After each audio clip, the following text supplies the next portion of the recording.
Okay, so I want to dive into one of the topics from the polls that you guys shared, and that was the feeling of just money guilt and impulsive spending. So let's talk about that. So there's a few reasons impulsive spending can pop up. It can be from money trauma when you were younger, feeling really restricted, having too much information about your parents' financial situation, constantly having that we can't afford it, it's not enough, you don't get the things you want, and never feeling any fun, freedom, or excitement around money as a young child can then, as an adult, translate into this like, fuck it, you live once, YOLO, treat yourself, impulsive spending. It can also come from the place of like the emotional hole inside that we're trying to fill, and that quick dopamine hit that we get from ordering something online and waiting for the package to come, and that gives us something to look forward to in the monotony of everyday life and feeling stuck in every other area, but we've got this package coming and it's so exciting.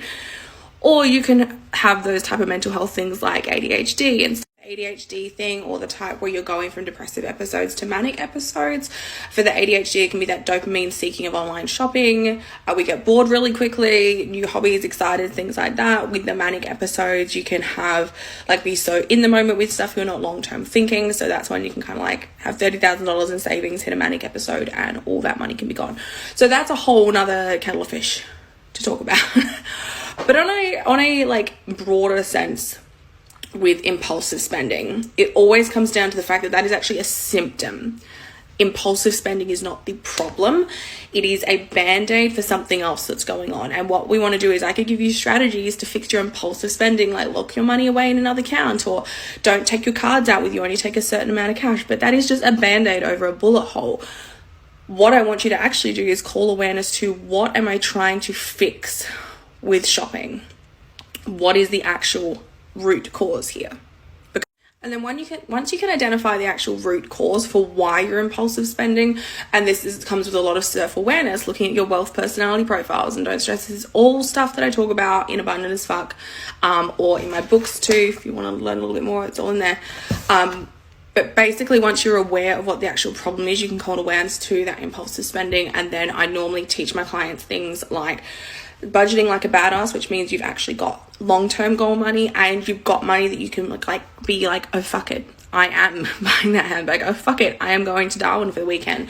You've actually got an allotment to be impulsive with and to enjoy your money and spend your money, knowing that you're also setting yourself up and your family up for financial freedom down the track. So it's that combination of long-term vision and short-term, like enjoying your life, because what's the point of having a really fat bank account if you're fucking miserable for the next 40 years, right?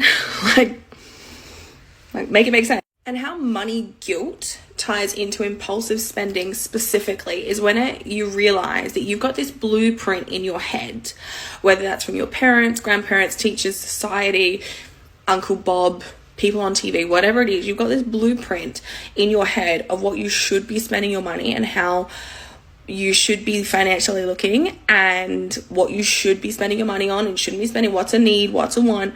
And every time you kind of deviate from this blueprint, no matter how logical you are about it, when it's like, my mother never got her hair done ever, her entire life, she never colored it, she used a box color from home, she never went to a hairdresser, and I'm spending $300 at my salon today, and it feels wrong, even though you're logically like, I take care of my hair, and you've got all the justification, you understand at a logical level, but inside you still feel guilty about it. It's because you're not matching up with that original like default setting blueprint, and that's causing those feelings of like guilt and I'm irresponsible and all that shit that comes up. Right? Healing and getting rid of money guilt is a whole nother level. It's bigger than an Instagram story. As much as I would love to like bite-size package it up for you guys, it's bigger than Instagram stories. I literally wrote a whole book on this, Goodbye Money Girl. So, I mean, this would be the next point of call. If money guilt is something that you're struggling with, especially if it's linked to that kind of like impulsive spending and feeling like you're not on track and feeling like you're not doing the right things with money, I'm not here like plugging my book. These are literally on sale at Amazon. All my books are on sale at Amazon. I do not make a lot of money off my books, so this is not me like, buy my book so I can buy a new car. This is literally like, this book will change everything for you. It is on sale at the moment on Amazon.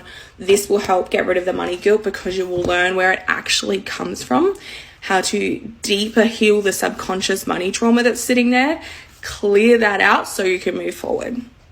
It works.